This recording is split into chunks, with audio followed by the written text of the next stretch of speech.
अब आपका टॉपिक है टाइप्स ऑफ सॉलिड्स। तो सॉलिड दो तरह के होते हैं, एक होते हैं एमॉर्फस सॉलिड। एमॉर्फस का बेसिकली मतलब है शेपलेस, यानी जिस सॉलिड की कोई प्रॉपर शेप ना हो उससे हम केमिस्ट्री में कहते हैं एमॉर्फस सॉलिड्स। अब उसकी स्पेसिफिक शेप क्यों नहीं होगी, तो आगे definition, particles are not regularly arranged. Particle में एक खास सीक्वेंस नहीं होता, कुछ पार्टिकल्स ऊपर कुछ नीचे, कुछ पार्टिकल में गैप ज्यादा होगा कुछ में कम होगा।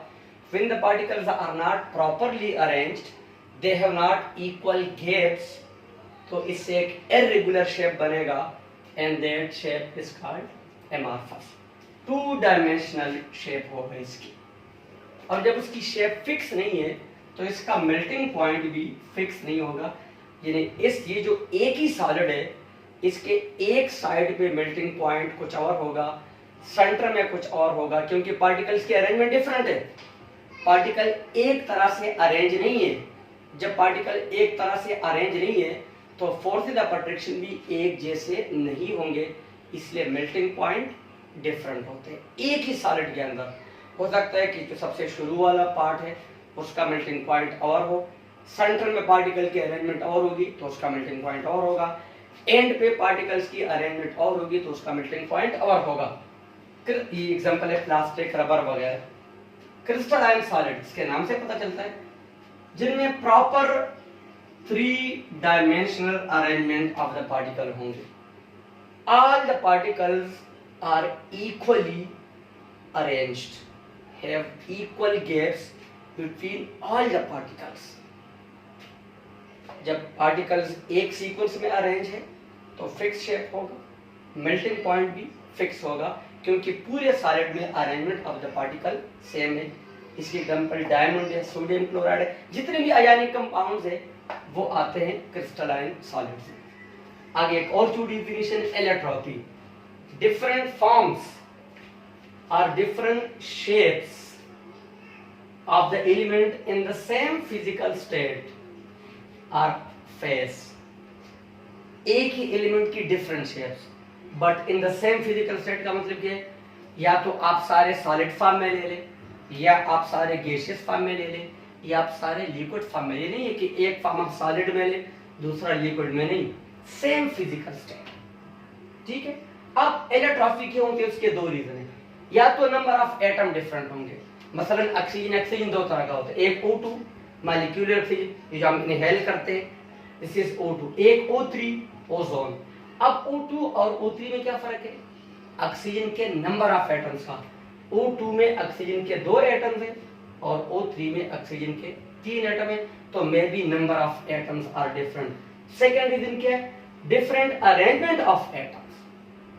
अरेंजमेंट डिफरेंट होगी, एक शेप में कोई और अरेंजमेंट होगी, दूसरी शेप में कोई और अरेंजमेंट होगी, तो या तो नंबर ऑफ एटम डिफरेंट होंगे या arrangement of the atom different होंगे। That is called, those are the reasons of allotropy. इसकी एग्जांपल है डायमंड और ग्रेफाइट, ये दोनों कार्बन के फॉर्म्स है।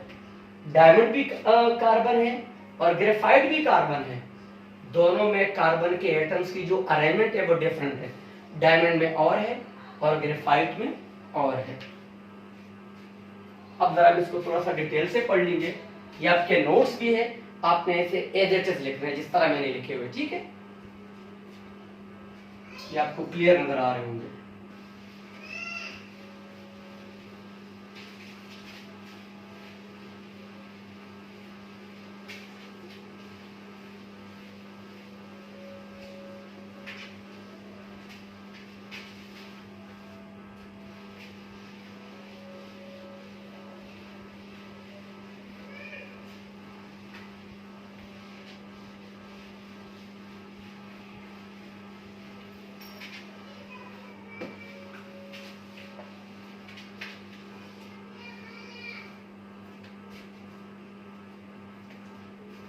अब हम allotropes of carbon,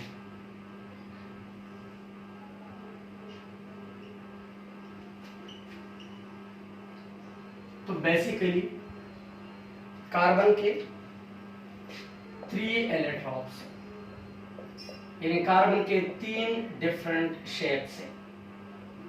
number 1 diamond. Diamond में क्या है, 1 carbon atom is further attached to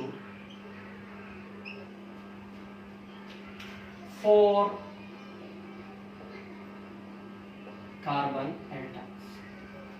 एक कार्बन एटम फर्दर अटैच होगा 4 कार्बन एटम का, तो इससे tetrahedral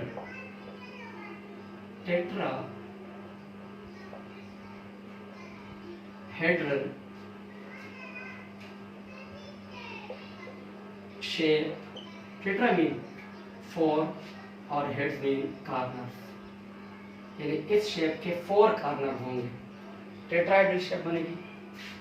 it will be a tough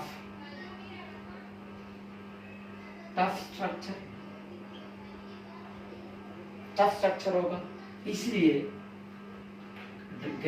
diamond is hardest material, hardest element है, टफेस्ट भी आप कह सकते हैं एलिमेंट, और हाई मेल्टिंग पॉइंट होगा। क्यों? Tough structure, force of attraction strong है, strong forces.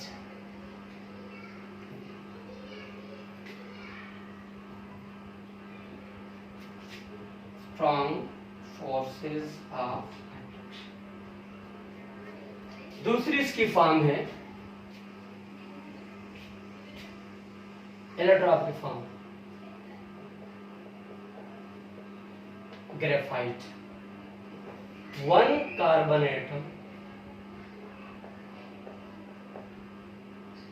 is further attached to 3 carbon atom. उधर क्या था 4 कार्बन, इधर 3 के साथ है। लेयर्ड स्ट्रक्चर, लेयर्स बने होते हैं, उसमें था टेट्राहेड्रल स्ट्रक्चर। डायमंड में लेयर्स बने होते हैं, weak forces of attraction between these layer, इसलिए लेयर्स क्या करते हैं, लेयर्स एक दूसरे के ऊपर स्लिप कर जाते हैं, फोर्सेस वीक है, ठीक है। It is a soft structure. देखो डायमंड क्या था, हार्डेस्ट था, ये क्या है, सॉफ्ट स्ट्रक्चर, ठीक है। और उसके बाद इसका एज कंपेयर टू डायमंड इसका लो मेल्टिंग पॉइंट है। हम पेंसिल वगैरह में यूज करते हैं ग्रेफाइट, आप इजीली तोड़ सकते हैं। इसकी जो तीसरी इलेक्ट्रॉन है कार्बन की, वो है buckyball. It is just like a football, इस तरह गोल स्ट्रक्चर होता है फुटबॉल की तरह, और इसमें कार्बन के 60 एटम्स अरेंज होते हैं, अंदर से खाली होता है हलो, ठीक है। ये बकीबाल, क्योंकि ये बॉल की तरह का स्ट्रक्चर है, इसे कहते हैं बकीबाल। तो हमने कार्बन के 3 इलेक्ट्रॉन्स पढ़े, डायमंड, ग्रेफाइट और buckyball. This is all about the electrons.